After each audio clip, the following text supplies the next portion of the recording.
verdadeiro homem de Deus é a idade? Com 23 anos, Alexandre o Grande já havia conquistado o mundo.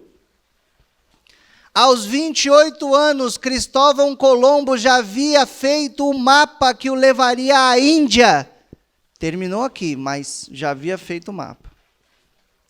Calvino, com 21 anos de idade, já era o grande mestre metodista. Joana d'Arc, aos 19 anos, foi morta na fogueira por... Vocês conhecem a história, por manter a sua posição cristã.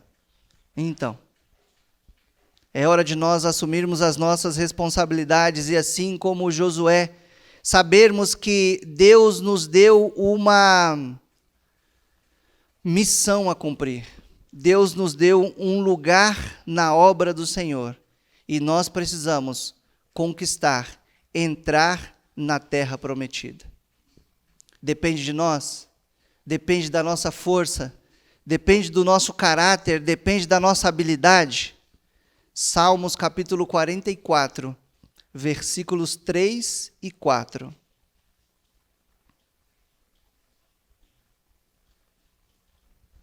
Moisés está morto, mas o povo precisa cruzar o Jordão e conquistar a terra prometida.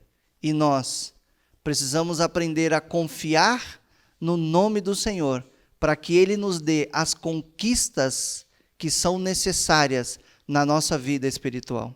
Salmos capítulo 44, versículo 3 e 4. Não foi pela espada que conquistaram a terra, nem pela força do seu braço que alcançaram a vitória. Foi pela tua mão direita, pelo teu braço e pela luz do teu rosto, por causa do amor para com Ele. És tu meu rei e meu Deus. És tu.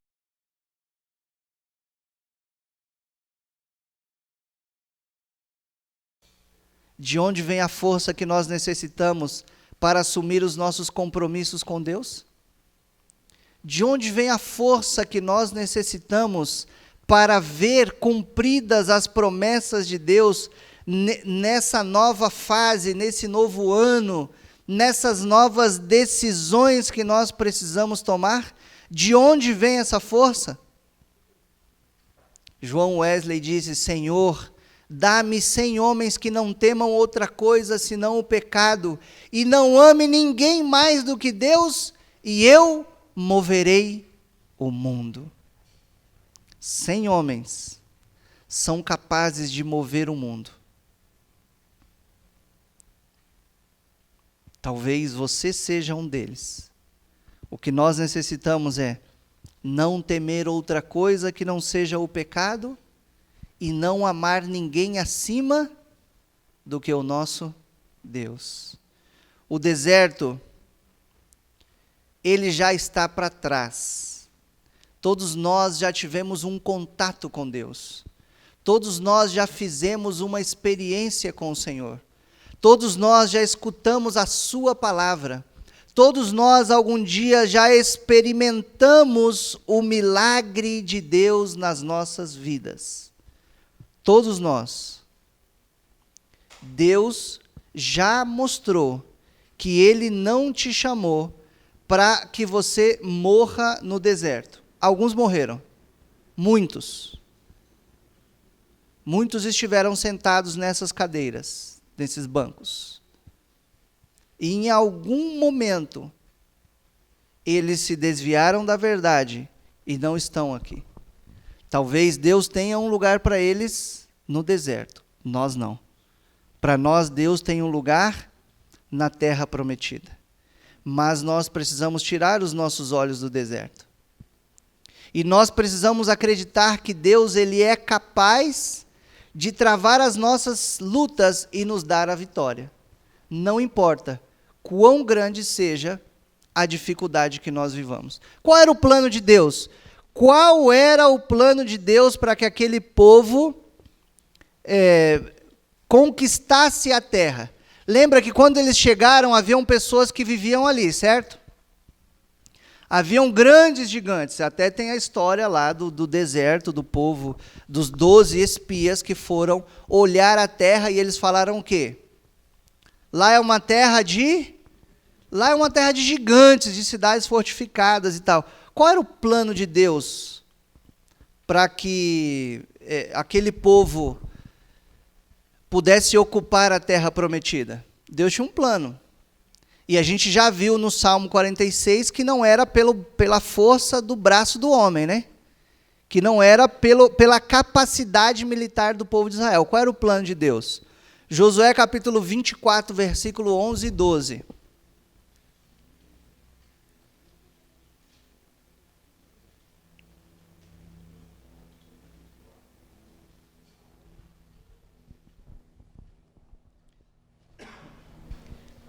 Josué capítulo 24, versículo 11 e 12. Deus tinha um exército preparado para desalojar todos os povos que haviam na terra prometida.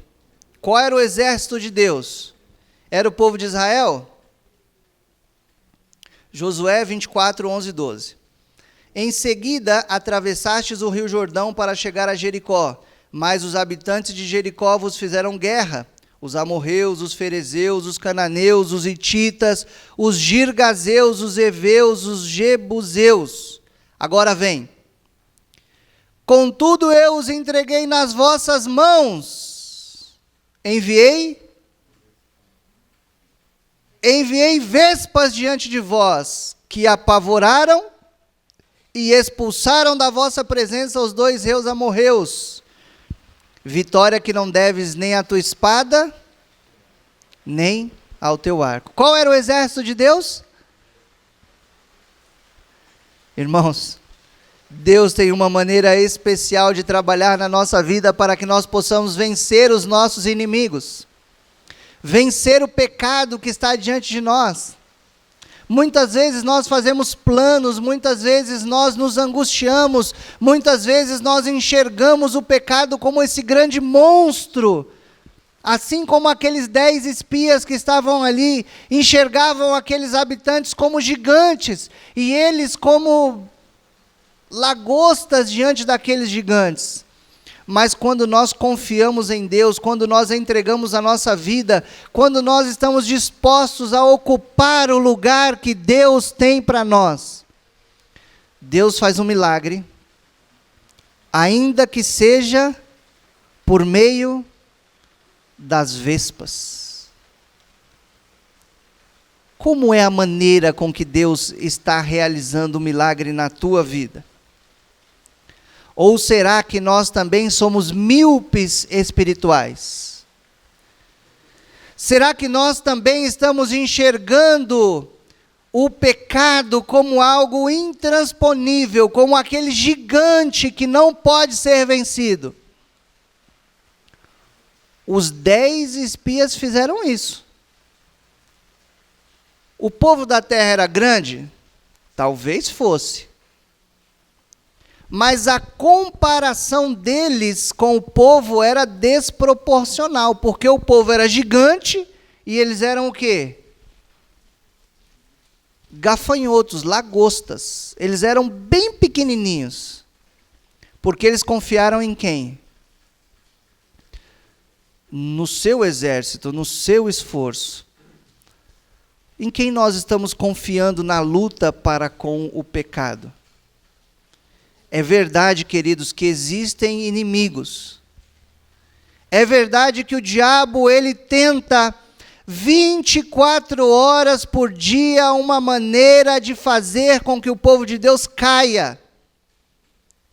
É verdade que existem cidades fortificadas para que nós possamos alcançar a promessa de Deus. Mas vocês lembram o que Josué e Calebe falaram? Josué e Calebe falaram que a vitória não depende da nossa força, mas depende do Deus a quem nós servimos. Como está a sua confiança em Deus? Como está o seu relacionamento com Deus? Em quem você tem depositado a tua confiança? Com que força você tem lutado? Ou que tipo de desculpa você tem dado para não seguir pia e plenamente a Deus? Provérbios capítulo 21, versículo 31 diz: prepara-se o cavalo para a batalha, mas é o Senhor quem dá a vitória. Nós podemos fazer os melhores planos, queridos irmãos, para servir a Deus. Se nós dependermos somente das nossas forças, nós nunca conquistaremos as promessas de Deus. Mas se ao invés disso nós desenvolvermos uma vida de relacionamento com Deus, se nós levarmos uma vida de oração, e se nós entendermos que nós precisamos trabalhar para Deus, e que nós precisamos ocupar o nosso lugar, Deus tem uma promessa para o seu povo. A promessa é de que assim como ele foi com Moisés, ele também seria com... Assim como Deus foi com Josué, também ele será conosco, meus queridos irmãos. E as mesmas vitórias que Josué pôde ganhar na sua época, nós também poderemos ganhar, se nós ocuparmos os nossos lugares. A pergunta é: qual foi a ponte que Deus usou para que o povo pudesse atravessar o Jordão? Qual foi a ponte que Deus usou para que aquele povo pudesse atravessar o Jordão? Qual foi a ponte? Fé. Foi a fé. A fé é a única que faz com que todas as dificuldades da nossa vida possam ser superadas. E existem muitas dificuldades. Esse Jordão pode ser uma pessoa, pode ser uma doença, pode ser um relacionamento quebrado, pode ser um problema financeiro, pode ser um pecado, pode ser um sonho não realizado, pode ser uma expectativa que ainda não foi cumprida. Se nós tivermos fé, Deus, assim como abriu aquele Jordão, também vai criar as possibilidades para que nós possamos vencer essas crises, para que nós possamos vencer essas dificuldades, para que nós possamos vencer esses pecados, para que nós possamos ocupar o nosso lugar e para que Deus possa cumprir todas as suas promessas na nossa vida. Irmãos, sempre haverá crises. Sempre haverá alguma dificuldade. Essas crises são reais, elas são sérias. A nossa luta com o pecado é grande. Mas nós precisamos continuar. Nós precisamos crer que existe uma promessa de Deus para o seu povo e que essa promessa precisa se cumprir na tua vida. É hora de nós deixarmos para trás o deserto e olharmos para as bênçãos, as promessas e o modelo de vida que Deus tem para com cada um de nós. É hora de nós travarmos as nossas batalhas, não olhando para os gigantes, mas olhando para o tamanho do Deus que nós servimos. É hora de ganhar as vitórias. É hora de ver Deus trabalhando na nossa vida para afugentar os inimigos que nos perturbam e nos impedem de receber aquilo que Deus tem para nós. É hora de nós vermos os vespões de Deus trabalhando de forma sobrenatural na nossa vida.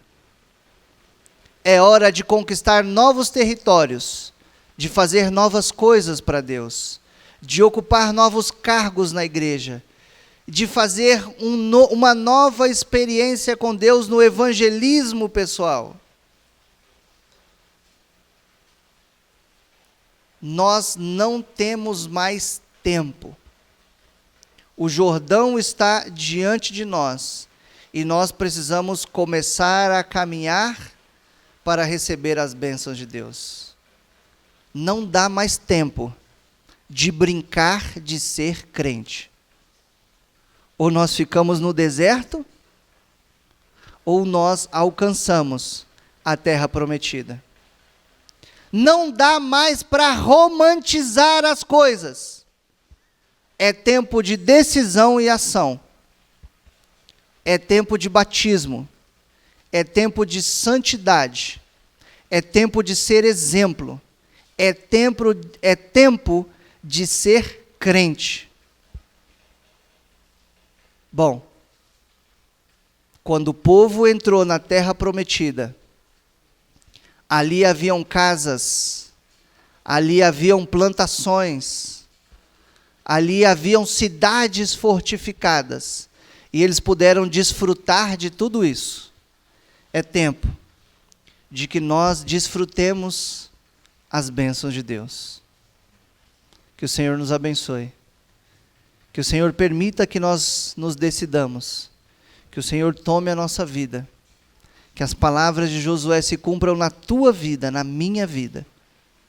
E que todas as decisões e que todas as vitórias que eu ainda não adquiri, que eu possa colocar o primeiro pé na água, para que o Jordão se abra.